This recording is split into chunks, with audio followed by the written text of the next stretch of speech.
दोस्तों, तीन सगे जवान बेटे होते हैं और वह अपने बूढ़े माता पिता को दर्दनाक तरीके से मौत के घाट उतार देते हैं। और वह तीनों बेटे रात को बूढ़े माँ बाप को मौत के घाट उतार कर और उनको ठिकाने लगाने के बाद रात को घर पर आके ऐसे सोते हैं कि जैसे कि कुछ हुआ ही नहीं हो। फिर दूसरे दिन ये डेड बॉडी मिल जाती है और फिर पुलिस इन तीनों बेटों को गिरफ्तार कर लेती है।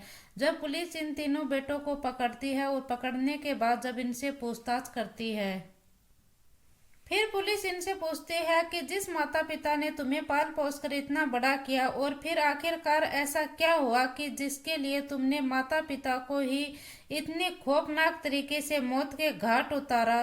और दोस्तों, आपके भी ये कहानी सुनकर आपके भी रोंगटे खड़े हो जाएंगे कि ऐसे बेटे भले क्या बेटे जिसने अपने माता पिता को ही इतनी खौफनाक तरीके से मौत के घाट उतारा। तो चलिए दोस्तों, आज की इस घटना को हम शुरू से लेकर आखिर तक जानते हैं। नमस्कार, राधे राधे, जय श्री कृष्णा। दोस्तों, मैं पूजा। आज की हमारी घटना की शुरुआत होती है उत्तर प्रदेश के श्रीवास्तव जिले से।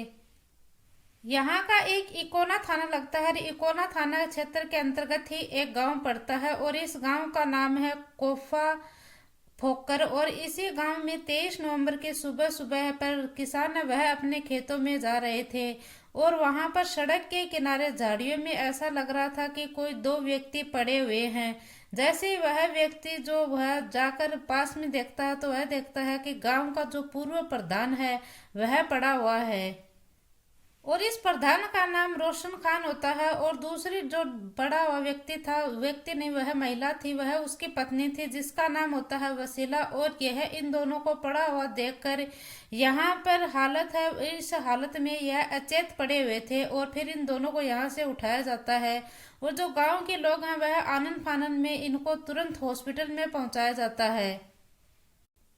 और फिर यहाँ पर जब हॉस्पिटल में लेकर जाया जाता है तो डॉक्टर देखते हैं कि इनको दोनों को बहुत तेज से इन दोनों की पिटाई की गई है और यहाँ पर डॉक्टर है इन दोनों को मृतक घोषित कर देता है। जैसे ये खबर उनके गांव में पहुंचती है, जैसे कि रोशन और वसीला खान के गांव में पहुंचती है, तो इसके तीन बेटे होते हैं और तीन बेटे में एक बेटे का नाम होता है हसीब और दूसरे बेटे का नाम होता है नसीब और तीसरे बेटे का होता है मुसीब खान। और ये तीनों बेटों का जब पता चलता है तो ये तीनों बेटे बहुत ज्यादा रोते हैं। और ये जो इनके तीनों बेटे थे ऐसे रो रहे थे, बिलख रहे थे कि जैसे कि इनको तो कुछ पता ही नहीं है। फिर यहाँ पर जो इकोना थाने की पुलिस है वह भी पहुंच जाती है और पुलिस से यहाँ पर पूछताछ शुरू कर देती है। जब पुलिस इन बेटों से पूछती है कि आपके माता पिता थे वह घर से कब निकले थे कब नहीं निकले थे, तो ये बेटे यहाँ पर बताने में थोड़ी मुश्किल हो जाती है। ये कभी तो ऐसे बोलते हैं कि शाम को हमको इनको खाना खिलाकर घर पर सुलाया था, हमें नहीं पता कि ये घर से कब निकले थे कब नहीं निकले थे। ये बार बार बात को घुमा रहे थे। और साथ ही इनके बेटों का कहना था कि यह रात को 22 नवंबर की रात को ये घर पर खाना खाकर सोए थे और फिर हमें नहीं पता कि रात के टाइम पर कब घर से निकले कब नहीं निकले और कब इनकी हत्या हुई हमें नहीं पता था। और ऐसा कैसे हो सकता है कि ये रात को खाना खाकर सोए थे, फिर घर की थोड़ी ही दूरी पर इनकी जो ये वसीला खान और इसका जो पति है रोशन खान, ये जो है दोनों इनकी हत्या कर दी गई, ऐसा कैसे हो सकता है। और फिर साथ ही पुलिस का ये भी कहना है कि जो अगर तुम्हारे माता पिता थे वह रात को घर से गायब हो गए तो जब आप सुबह उठे तो माता पिता घर पर नहीं मिले, तो आप क्या इसके बारे में किसी से पूछताछ करने की कोशिश नहीं की। तो ये बेटे कहते हैं कि हमने पूछताछ इसीलिए नहीं की क्योंकि ये सुबह सुबह काम करने के लिए खेतों पर चले जाया करते थे, अक्सर ये खेतों में जाया करते थे। फिर पुलिस है इस जो ये रोशन खान है इसका पूरा बायोडाटा निकालती है तो इससे पता चलता है कि जो रोशन खान है इसकी ये दूसरी शादी हुई थी और जो इसकी पहली पत्नी थी इससे दो बेटे थे, जिसका एक का नाम हसीब था और दूसरे का नाम नसीब था। दोनों बेटे पहली पत्नी के थे और इस जो पहली पत्नी थी इसकी मौत हो चुकी थी और फिर रोशन खान की दूसरी शादी वसीला के साथ हुई थी। वसीला का जो बेटा था उसका नाम मुसीब था। और दूसरी तरफ जो ये वसीला थी यह भी विधवा थी क्योंकि इसका पति था वह मर चुका था और फिर इस वसीला ने रोशन खान के साथ शादी कर ली, इसीलिए ये वसीला का एक बेटा था। और यह इसके जो रोशन खान है इसके तीन बेटे हो जाते हैं और यह सभी लोग थे घर में हंसी खुशी से रहने लग जाते हैं। फिर पुलिस को पता चलता है कि जो रोशन खान है इसके 3 दुकानें भी थी गांव के अंदर और इसकी बहुत ज्यादा प्रॉपर्टी भी थी। पुलिस है वह इसकी प्रॉपर्टी को लेकर इस पर शक जाहिर करती है, तो पुलिस है वह इन तीनों बेटों के ऊपर शक जाहिर करती है। जब पुलिस है वह इन तीनों बेटों से अलग अलग कर कर पूछताछ करती है, तो पहले तो ये है इधर उधर की बातें घुमाते हैं और फिर पुलिस इनसे सख्ती से पूछताछ करती है। जो फिर ये एक बेटा जो सौतेला है मुसीब खान, यह सौतेला बेटा है, ये दूसरी पत्नी जो वसीला है उसका है, यह टूट जाता है और ये बताता है कि हम तीनों ने मिलकर ही इनकी हत्या की है, मेरे माता और पिता की। और ये मुझसे बताता है कि जो रोशन खान है इसकी 3 दुकानें थी किराए, जो कि इसने किराए पर दे रखी थी तीनों दुकानें, और ये किराए पर दे रखी थी। रिंकू नाम का एक युवक है और इसका जो रिंकू उर्फ ये प्रभाकर होता है और ये पेशे से एक वकील होता है। और ये जो प्रभाकर त्रिपाठी है ये इन दुकानों के ऊपर कब्जा कर लेता है और इनका जो कोर्ट में केस था वह चल रहा था और यहाँ पर जो रोशन खान था वह कोर्ट का जो फैसला था इसके तरफ ही आने वाला था और इसीलिए जो रोशन खान है ये समझ आता है कि जो फैसला है वह तो रोशन खान की तरफ ही आएगा और प्रभाकर त्रिपाठी को यह पता चल चुका था। फिर वह समझ चुका था कि जो तीनों दुकान है वह मेरे हाथ से जाने वाली हैं। फिर यहाँ पर ये जो प्रभाकर त्रिपाठी ये प्लानिंग करता है और ये जो इसका जो तीसरा बेटा है मुसीब खान जो कि सौतेला बेटा है, जो कि एक इलेक्ट्रिशियन है, इसको यह अपने जाल में फंसा लेता है और इसे ये कहता है कि मैं तुम्हें एक बाइक दूंगा और 10 लाख रुपए दूंगा और जो तुम्हारे पिता है तू तू तो उसका सौतेला बेटा है, वह तुम्हें तो कुछ देने वाला है नहीं।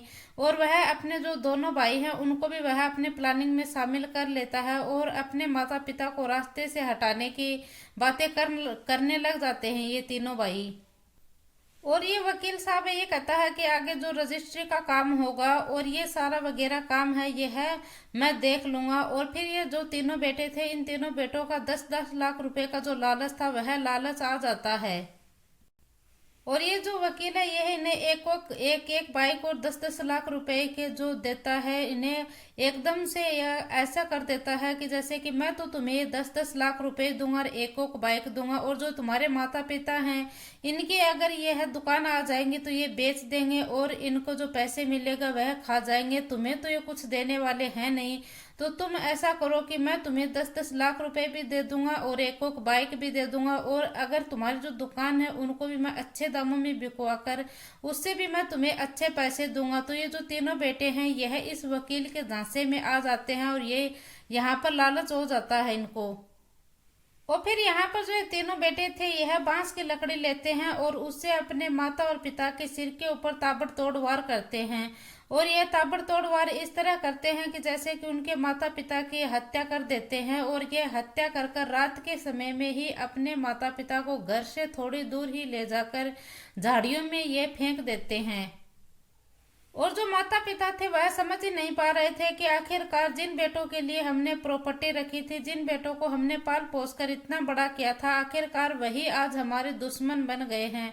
आखिरकार माता पिता की यह बेटे हैं यह हत्या कर देते हैं और हत्या करने के बाद यह घर से बाहर ले जाकर उन्हें झाड़ियों में फेंक देते हैं और इन माता पिता को झाड़ियों में फेंकने के बाद घर पर आकर ऐसे सोते हैं कि जैसे कि बेफिक्र होकर जैसे कि कुछ हुआ ही नहीं। ये घर पर आकर जो ये त्रिपाठी था प्रभाकर त्रिपाठी इस वकील को भी फोन करते हैं, कहते हैं कि जो काम था वह हो गया था।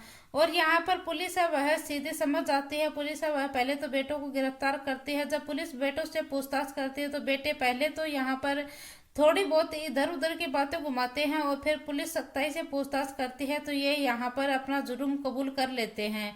पुलिस है यहाँ पर जो प्रभाकर त्रिपाठी वकील था उसको भी गिरफ्तार करती है और जो बेकसूर माता पिता थे आखिरकार इन बेटों ने उनकी हत्या कर दी।